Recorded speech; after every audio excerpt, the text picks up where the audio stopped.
अस्सलाम वालेकुम, क्या हाल है सबका। आज का जो हमारा रिमेनिंग पार्ट था, एक करिश्मेटिक पर्सनैलिटी या अट्रैक्टिव पर्सनैलिटी या प्लीजिंग पर्सनैलिटी, प्लेजेंट पर्सनैलिटी, ठीक है।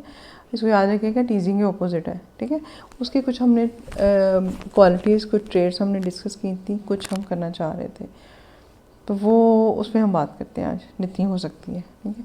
क्योंकि आज हमारी कॉलोनी में है ईद मिलन पार्टी, तो मेरी वो हम सायों ने इनवाइट किया हुआ है, तो उसमें भी जाना है, इसलिए मैंने सोचा कि जितनी हो सकती है आपसे मैं बात कर लेती हूँ। अच्छा जी, अगला हमारा था पॉइंट पोस्चर, ठीक है। जब आप किसी से मिलते हैं या कोई आपसे मिलने आता है, तो आपका पोस्चर, आपकी बॉडी लैंग्वेज कैसी होनी चाहिए। एक तो होता है कि कोई आपके पास आया है ना, तो आप टिक के बैठे हो आराम से, टिल्ले हो के, ठीक है। एक है आप फ़ौरन आपने एक रिस्पॉन्स दिया है, आप खड़े हो गए हैं, ठीक है। अगर कोई आपसे मिल रहा है, और अगर आप मिलने गए हैं, तो आपका क्या स्टाइल है कि क्या आप जाके एक तरफ बस खड़े हो गए या बैठ गए हैं, या आपने थोड़ा आगे झुक के अस्सलाम वालेकुम किया है, कोई गर्मजोशी का मुजाहरा किया है।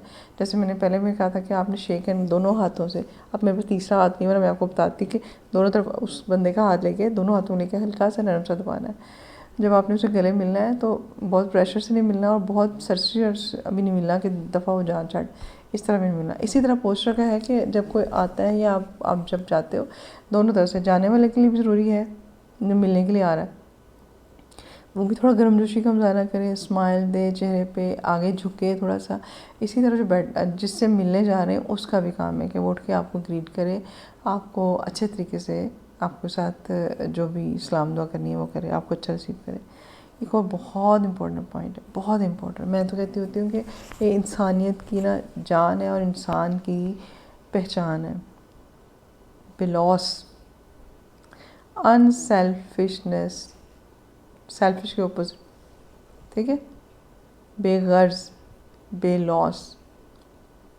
एक हदीस का मफहूम है, मुझे नहीं पता वज़ीफ़ हदीस है या क्या, लेकिन वो बात मुझे बड़ी प्यारी लगती है कि मफहूम में बताती हूँ, मुझे पूरी डिटेल नहीं याद आ रही, कि वो बंदा जिसने दिया तो अल्लाह के लिए, रोका तो अल्लाह के लिए, मिला तो अल्लाह के लिए, छोड़ा तो अल्लाह के लिए, तो वो बंदा जो है ना वो फ्लाप आ गया, जनती है वो बंदा, ठीक है।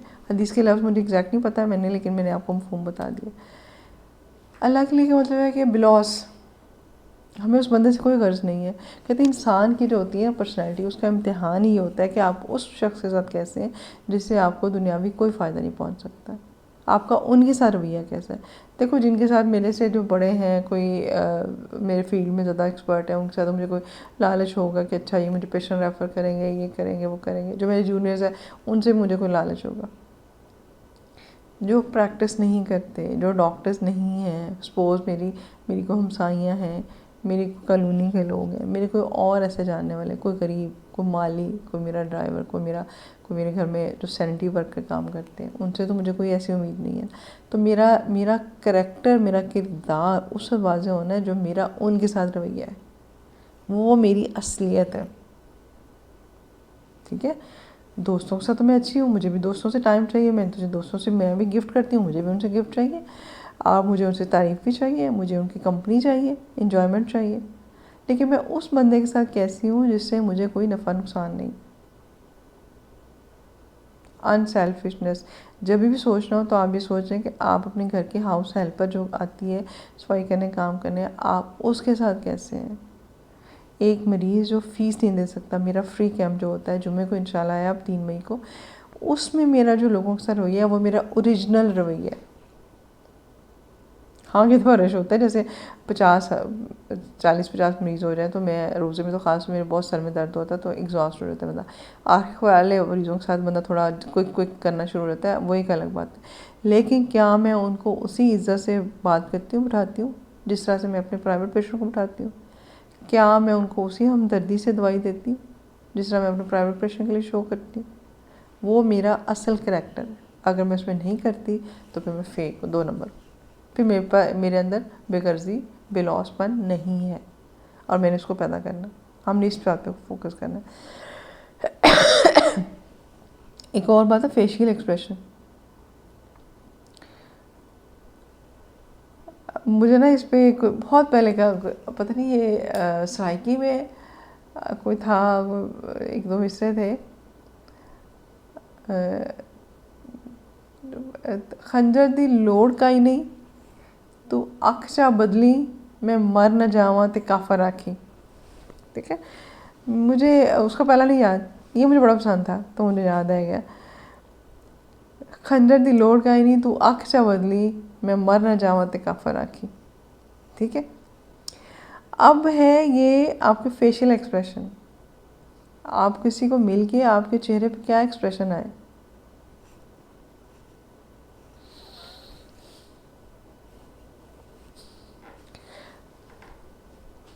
बगैर क्या कहते हैं, आंखों की ज़ुबान, चेहरे की ज़ुबान, फेसबुक नहीं, किताब की, फेस के चेहरे, वो चेहरे की किताब की ज़ुबान। आपका चेहरा भी एक किताब, आपकी आंखें एक किताब। ठीक है, तो आपने एक्सप्रेशन क्या दिए किसी को, जब आपसे मुलाकात हुई, को मिलने आया तो आपने उसको क्या एक्सप्रेशन दिए, आने वाले ने आपको क्या दिए, ये बहुत काउंट करता है। ठीक है, और आपके एक्सप्रेशन समझा देते हैं अगले बंदे को कि तुम्हें उस पर गुस्सा है, तुम उसके साथ प्यार करते हो, तुम उसका इंतज़ार कर रहे थे, तुम उसके आने से सड़ गए हो, तुम्हें मिर्चें लगी अंदर तक। ठीक है, करंट लग गया है, सड़ा पड़ गया है, या दिल में ठंड पड़ गई है। तो अपने इन एक्सप्रेशंस का, अपनी आंखों के एक्सप्रेशन का, अब ये मत सोचा करेंगे आपने लफ्ज़ छुपा लिए, लफ्ज़ नहीं बोले तो अगले बंदे को पता नहीं चलता, सब पता चल जाता है, सब एहसास हो जाता है। ठीक है, हमें जल्दी जल्दी जा रही हूँ क्योंकि बहुत ज़्यादा वो क्या कहते हैं, टाइम की शॉर्टेज होती है, तो फिर मेरा मतलब होता है कि मैं बस आपको बात समझा दूँ। डोमिनेटिंग थाट, आपके जो जहन पे डोमिनेट थाट होती है ना, वो आपके चेहरे से पता चल रही होती है। ठीक है, अभी बंदा आया है, ये मेरा सर खपा के जाएगा, ये बंदा आया है, इससे मुझे फ़ायदा होगा। अच्छा, कोशिश करनी है, इंटेंसली एफर्ट के साथ कोशिश करनी है अपने अंदर बिलौस जज्बा और बिलौस सोच पैदा करने की। ठीक है, आप किसी के घर गए या किसी के दफ्तर गए या किसी के क्लिनिक गए, मिलने गए, आपकी डोमिनेंट थॉट क्या थी, और वो जो जिससे मिलने जा रहे हैं उसकी डोमिनेंट थॉट क्या है, इसको भी ज़रा हम एड्रेस करें, देखें, एनालाइज करें और एड्रेस करें। ठीक है, अपनी सोच हमेशा मजबूत और अच्छी रखनी है। ठीक है, अब किसी के डॉक्टर के पास जाते हैं, आप दिल मिलेंगे, इसे तो बुरा ही करना है। आप किसी के घर मिलने जाते हैं, इसे तो सड़ा हुआ ही मिलना है मुझे। ठीक है, किसी से कोई हेल्प लेने जाते हैं, इससे तो मेरी हेल्प नहीं करनी। आपकी सोच ही नेगेटिव है तो आपके साथ नेगेटिव होना चाहिए। फ़लाँ मेरी दोस्त मेरे बहुत ख़िलाफ़ है, फ़लाँ अमला, मेरी एक फ्रेंड है, मैं उसके लिए बड़ी दुआ गो होती हूँ। मैंने बड़ी कोशिश की उसको मैं एहसास दिलाऊँ कि उसकी एक बीमारी है, उसका वो इलाज करा ले, लेकिन वो विलिंग नहीं है उसका इलाज कराने में। उल्टा वो जो भी उससे बात करता है वो समझते हैं ये भी मेरे ख़िलाफ़ है, ये भी मेरे ख़िलाफ़ है। ठीक है, जबकि मेरी शुरू से ख्वाहिश रही है उसके लिए, मेरी अभी भी ख्वाहिश है उसके लिए कि वो अपना ट्रीटमेंट ले ले। ठीक है, उसको पैरानॉइड एक डिल्यूजन है जो उसका डेवलप हो गया हुआ है, और जो उसको बिल्कुल वो जस्टिफाई करती है, उतना लॉजिकली जस्टिफाई करती है कि उसको लग रहा होता है कि लोग यकीन कर लेंगे, लेकिन इर्द गिर्द के सारे लोग जो ना बाद में उसका मजाक उड़ाते हैं। अब मुझे बहुत दिली तकलीफ़ होती है, मेरा दिल चाहता है, मेरी बड़ी दुआ है कि वो अपना ट्रीटमेंट ले ले, वो कर ले। वो बहुत अच्छी इंसान है, लेकिन बीमारी तो इंसान के इख्तियार में नहीं होती। तो पर्सनैलिटी उसकी बहुत अच्छी है, लेकिन बस एक डिज़ीज़ ने उसकी सारी शख्सियत को, मैं कहती हूँ, गहन लगा दिया है। अच्छा, एक है जी, और ये भी, ये मुलाकात की, जज्बे की, इंसान की जान है, वो है एंथुजियास्टिक, जोश और वलवला। जब आप किसी के पास जाते हैं ना, जोश से जाएं, खुशी से जाएं। ठीक है, हाँ, कि दो सैड इवेंट्स होते हैं वो एक अलग बात है, लेकिन अगर आप किसी का पता करने चाहते हैं तो आपके अंदर तभी तो एक जोश होना चाहिए कि आप उसका पता करने जा रहे हैं, उसके लिए कुछ लेके जा रहे हैं, उसको एक हौसला देने जा रहे हैं। अगर आप मुर्दा दिली से सड़े हुए शक्ल के साथ जाएंगे, सजा समझ के, तो अगला बंदा क्या खुश होगा आपको देख के। ठीक है, मेरी एक फ्रेंड है, उनकी बेटी को कोई प्रॉब्लम था, तो उन्होंने कहा कि इस पर दुनिया में भी ना ट्रीटमेंट बहुत रेयर है। तो मैंने उसको ये कहा कि आपने जब ट्रीटमेंट के लिए जाना है तो आपने ये सोच के जाना है कि अगर दुनिया में कोई एक पेशेंट ठीक होगा तो वो मेरी बेटी होगी। और माशाल्लाह माशाल्लाह उसका ट्रीटमेंट बहुत सक्सेसफुल रहा। एक थॉट है ना, एक थॉट आपकी पूरी यूनिवर्स को हिला देती है, पूरी यूनिवर्स को एक मैसेज देती है कि मैंने ये सोच लिया है। और जितनी स्ट्रॉन्ग थॉट होती है ना, यूनिवर्स उतना ही ज़्यादा आपके लिए रास्ते हमवार कर देती है, ठीक है, जिसको लॉ ऑफ अट्रैक्शन हम कहते हैं। ऑनेस्टी, ऑनेस्टी ईमानदारी, शुरू से हम पढ़ते रहे ऑनेस्ट द बेस्ट पॉलिसी, लेकिन हमें किसी ने समझाया ना कि पॉलिसी क्या होती है, ऑनेस्टी क्या होती है। तो ऑनेस्टी ये होती है जी कि आपकी ज़हनी, आपकी मॉरल, आपकी इकोनॉमिक ऑनेस्टी, ठीक है।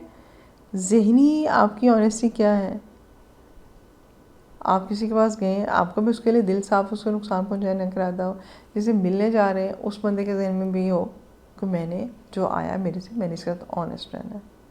हाँ, कई दफ़ा रिश्तेदार में होता है, हमें वो कोई बंदा वो उसके बहुत दुख होता है, गुस्सा होता है, लेकिन आप हियर एंड नाउ में जी लें, उसका जो आप उस पर ट्रस्ट ना करें, ठीक है। अगर आपको लगता है कि वो बंदा आपको नुकसान पहुंचाएगा, आप उस पर ट्रस्ट ना करें, लेकिन इस वक्त जो मीटिंग के चंद मिनट हैं, हो सकता है कि आपका जो चंद मिनट का या चंद घंटों का जो मीटिंग का ड्यूरेशन है मिलने का, वो उस बंदे पे इतना इम्पैक्ट छोड़े कि वो अपनी नेगेटिविटी, आपकी दुश्मनी भूल के वो आपका गिरविदा हो जाए। क्वाइट पॉसिबल है, ठीक है। तो कल ना मेरे हस्बैंड बड़ा, मुझे वो ना भूल जाते हैं, मेरे स्कॉलर जिसकी वो बात करते हैं, वो बड़ा अच्छा जुमला था कि दूसरों के रवैये के पीछे ना हमेशा बुरी नीयत ना ढूंढे। ये मत सोचें कि किसी ने ये किया तो उसके पीछे बुरी नीयत होगी, इसने जानबूझ के ऐसा किया। ये भी तो सोचा जा सकता है कि उससे लापरवाही हो गई है, नेग्लिजेंस हो गई है, थोड़ी सी लाउबालीपन में, खलंडरेपन में कर दी है, या उसकी आदत है, वो सबके साथ ऐसे करता है। हम पर्सनलाइज जब चीज़ों को कर लेते हैं तो ये जो सेंसिटिव लोग होते हैं, ये थोड़े से पैरानॉइड भी होते हैं। तो हम चीज़ों को पर्सनल, लोगों की इंटेंशन जज करना शुरू हो जाते हैं ना, फिर हम पैरानॉइड होते हैं, फिर हम जजमेंटल हो जाते हैं। तो कुरान भी ये कहता है ना कि बुरे गुमान से बचो, और बहुत सारे गुमान तो गुनाह होते हैं, ठीक है। हम बदगुमानी से बचो, हमेशा अच्छा सोचें दूसरे के लिए ना, अच्छी इंटेंशन रखें। सोचें कि ये इसने जानबूझ के नहीं की मेरे साथ ज़्यादती, इसने मेरे बारे में महफिल में बात करती, इसकी इंटेंशन नहीं थी, लापरवाही होगी इससे, दिल साफ करना सीखें। और हेयर एंड नाउ में मैं आपसे बात करी थी कि हो सकता है उसका पुराना एक्ट इतना बुरा आपको लगता हो, उसने माजी में किसी के साथ बहुत बुरा हो कुछ किया हो, उसको छोड़ के अपने आज पे फोकस करें, अपने कुछ यही लम्हे, जैसे मुझे इस वक्त नहीं पता बाहर क्या हो रहा है, इधर क्या हो रहा है, पंखा आहिस्ता है, गर्मी है नहीं है, मैं जस्ट अपने इस गोल पे फोकस करके आपसे बात कर रही हूँ। मुझे बहुत लोगों ने कहा कि यूँ बताओ, फ़लाँ जगह भेजो वीडियो, फ़लाँ जगह सब्सक्राइब, मेरा वो मुझे नहीं है। मेरा जो गोल है ना, जो सिंसियर लोग हैं, जो जिनको ज़रूरत है, जो मुझे सुनना चाहते हैं, बस उन तक पहुंचना। और इसलिए मैं पूरी मोहब्बत और कोशिश से आप लोगों से बात करने की कोशिश करती हूँ। एक अगला बड़ा vibrant approach, vibrant appealing personality. आपके अंदर जज्बा हो, जोश हो, आपको मिलके मज़ा आए, अगला बंदा कि मैं तो तहरीक लेके उठा हूँ, मैं तो मुतासर होकर उठा, मैं कुछ करूँगा, मेरी ज़िंदगी में तब्दीली आएगी। मतलब आपसे मिल के किसी को ये लगे कि यार टाइम की वर्थ है, इसके पास बैठ के दुनिया बदल गई, मेरा पॉइंट ऑफ व्यू बदल गया है, मेरी ज़िंदगी में तब्दीली आ गई है। आप टीचर हैं, आप स्टूडेंट हैं, आप हाउसवाइफ हैं, आप अब्बा हैं, आप दादा हैं, आप नाना हैं, आप शॉपकीपर हैं, आप मज़दूर हैं, आप माली हैं, आप जो कोई भी हैं, आपका जो इस सिलसिले में ना, मेरे जो ड्राइवर भाई हैं ना, अब्बास साहब, मैं उनके बहुत फ़ैन, उनको सलाम कर लो, वो इतना खूबसूरत जवाब देते हैं, उनसे हाल पूछ लो, इतना खूबसूरत जवाब देते हैं कि मतलब सोचता है मैं भी बीमार नहीं, मैं भी ठीक हूँ। मतलब उनका जो है ना जवाब देने का स्टाइल, वो इतना खूबसूरत है कि बंदा एकदम से लड़ जाता है कि अच्छा मुझे भी कोई मसला नहीं, मैं भी इतने खुश हूँ, ये खुश है। तो ऐसी आपकी पर्सनैलिटी होनी चाहिए। ज़रूरी नहीं कि हो, हम सब ने डेवलप कर सकते हैं ऐसी personality. Thank you very much.